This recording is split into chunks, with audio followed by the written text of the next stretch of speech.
검진하시고서 당뇨병은 아니지만 혈당이 약간 높다는 얘기를 들으신 분이 많이 있을 겁니다. 공복혈당 장애, 내당능 장애 또는 당뇨병 전 단계 여러 가지 용어로 불리는 상태인데요. 오늘 시간에는 이 당뇨병 전 단계가 어떻게 진단되고 또 얼마나 흔하고 어떤 의미를 가지고 있으며 어떻게 관리해야 하는지에 대해서 말씀을 드리도록 하겠습니다.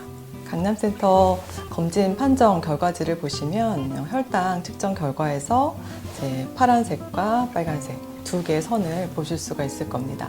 파란색 선은 정상 혈당에 대한 기준이고 빨간색 선은 당뇨병에 대한 기준인데요. 이 정상 혈당의 기준은 넘어가지만 당뇨병에는 해당되지 않는 그 상태가 당뇨병 전 단계에 해당이 되겠습니다. 공복혈당, 당화혈색소 외에도 경구 당부화 검사라고 해서 일정 양의 설탕물을 마시고서 당 부화 후 2시간 혈당을 측정을 해서 그 결과 수치를 가지고서 당뇨병과 당뇨병 전 단계를 진단을 하기도 하는데요. 그 검사의 경우에는 이제 시행하기가 번거롭기 때문에 일상적으로는 자주 시행되지는 않고 있습니다. 기준이 되는 정확한 수치는 지금 보이는 표에 표시가 되고 있는데요. 공복혈당 기준으로 100에서 125 사이에 해당하는 경우를 공복혈당 장애라고 하고 앞서 말씀드린 경구 당부화 검사에서 2시간 후에 혈당이 140에서 199에 해당되는 그 상태를 내당능 장애라고 부릅니다. 이렇게 이제 비슷하게 언급이 되긴 하지만 엄밀하게는 약간씩 다른 의미를 가지고 있습니다.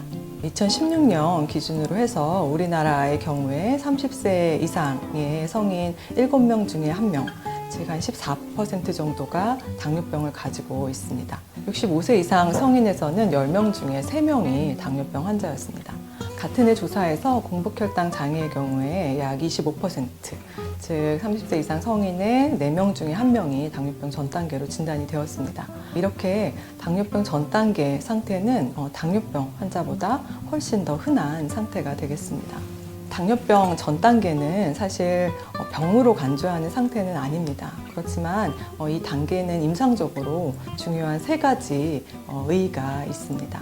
첫 번째는 이 당뇨병 전 단계 상태에서 적절히 관리하지 않으면 많은 분들이 당뇨병으로 넘어가게 된다는 것입니다. 매년 약 5에서 10% 정도의 환자분들이 당뇨병으로 넘어가는 것으로 알려져 있는데요. 약 5년 내지 10년의 기간으로 보면은 약 50% 환자분들이 당뇨병으로 이완된다는 것을 의미를 합니다. 특히 당화혈색소가 6% 이상이거나 또는 이제 공복혈당, 당화혈색소가 둘 다 높은 경우, 복부 비만이 있는 경우, 또 당뇨병의 가족력이 있는 분들의 경우에는 당뇨병으로 진행할 위험성이 더 높다고 할 수가 있습니다. 두 번째는 당뇨병 전 단계에 해당하는 사람은 정상 혈당을 가지고 있는 사람들에 비해서 당뇨병의 합병증으로 알려져 있는 중풍이나 심근경색과 같은 심내혈관 질환이 생길 확률이 더 높다는 것입니다. 당뇨병 전 단계 정도의 혈당 상태로 약 10년 정도 지나게 되면 약 11%의 환자에서 심내혈관 질환이 생기는 것으로 알려져 있습니다. 적지 않은 숫자이죠. 당뇨병 전 단계 상태가 의미를 가지는 것은 이 시기에 잘 관리를 하면 당뇨병으로 진행하는 것을 예방할 수 있기 때문입니다. 또 심지어 일부에서는 정상 혈당으로까지 되돌릴 수가 있는 것으로 알려져 있습니다. 그러면 이 당뇨병 전 단계 상태를 어떻게 관리를 해야 될까요? 우선 과체중이거나 비만하신 분들의 경우에는 체중 감량을 하실 것을 권고를 하고 있습니다. 일반적으로 약 5에서 10% 정도의 체중 감량을 권하고 있는데요. 80kg 정도의 성인을 기준으로 하면 약 4kg 내지는 8kg 정도의 체중 감량을 하는 것을 뜻합니다. 꾸준히 운동하는 것도 매우 중요한데요. 중등도 강도 이상의 운동을 일주일에 약 150분 정도 하는 것을 권고를 하고 있습니다. 중등도 강도의 운동이라고 하는 것은 쉽게 말하면 운동을 했을 때 땀이 약간 나면서 대화를 하는 것은 가능하지만 노래를 부르는 것은 조금 어려운 정도가 되겠습니다. 빠르게 걷기가 대표적인 중등도 강도 운동이라고 생각을 하시면 되겠습니다. 이런 운동을 주당 150분 이상 하는 것을 권고를 하게 되니까 매일 운동을 하신다면 약 30분 정도 하시면 되겠고 일주일에 3번 정도 운동을 하신다면 약 1시간 정도 운동을 한다라고 생각을 하시면 되겠습니다.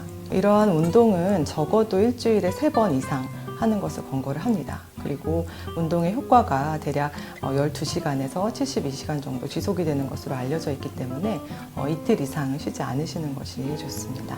그리고 유산소 운동 못지않게 근력 운동도 혈당 조절에 효과가 있는 것으로 알려져 있기 때문에 근력 운동을 주 2회 이상 병행하실 수 있다면 더욱 좋겠습니다. 그럼 이런 생활습관 관리가 당뇨병을 얼마나 예방할 것이냐, 이것과 관련해서 자주 인용이 되는 두 개의 유명한 연구가 있습니다.